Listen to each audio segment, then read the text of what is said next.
Part 1. The Youthful Years and the Illusion of Perfection. When she was young, the character in our story, let's call her an, always drew up a perfect blueprint for her life. Age 22, graduate from a top university with honors, landing a high-paying job at a major corporation. Age 26, get promoted to a managerial position and buy her first apartment. Age 28, marry the love of her life and build a textbook-perfect family. And threw herself into life like a moth to a flame, believing that as long as she worked hard enough, everything would fall right into place. Her days consisted of 12-hour work shifts, rushed cups of coffee, and sleepless nights chasing deadlines. Looking around at her peers, everyone seemed successful and radiant. The fear of missing out, FOMO, slowly gnawed at her day by day. Part 2. When reality slaps you awake. But life, by nature, is never a straight line. At the age of 27, a turning point struck. Anne's company hit a crisis and downsized, and her name was on the layoff list. At the same time, her 4-year relationship fell apart due to cracks built up from mutual neglect.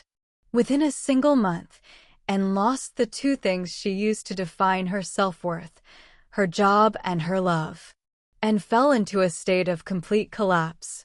Waking up every morning, she would stare at the ceiling and ask herself, "What did I do wrong?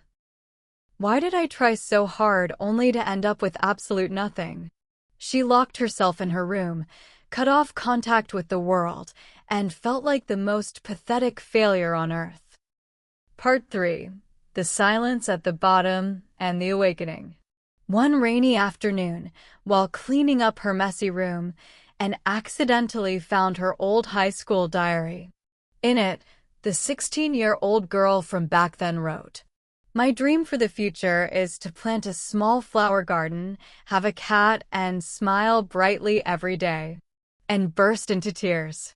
She realized that for a long time, she had been running too fast, chasing other people's standards of success while forgetting what she truly wanted.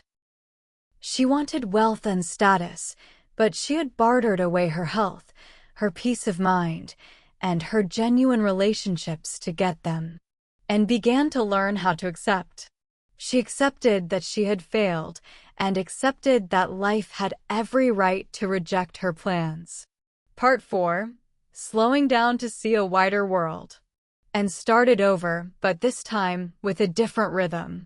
Learning to let go, she no longer took on overwhelming workloads just to earn extra money.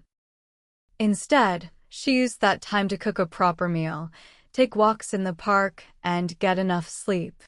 Learning to be grateful, she realized that happiness doesn't lie at a finish line 10 years away, but in a warm cup of coffee in the morning, a caring phone call from her mother, or watching a single flower bloom by the window.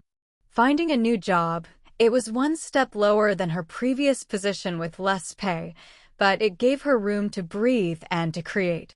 Now Anne is in her 30s. She hasn't bought her own house yet and still rides an old motorbike, but her eyes no longer carry the exhaustion or anxiety of the past.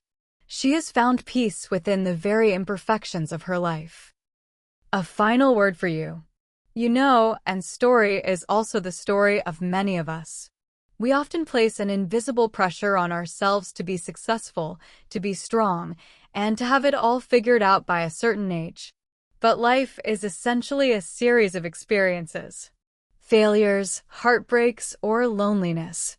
They are all part of the journey. A beautiful piece of music needs both high and low notes. If it were nothing but high notes, it would just be piercing noise.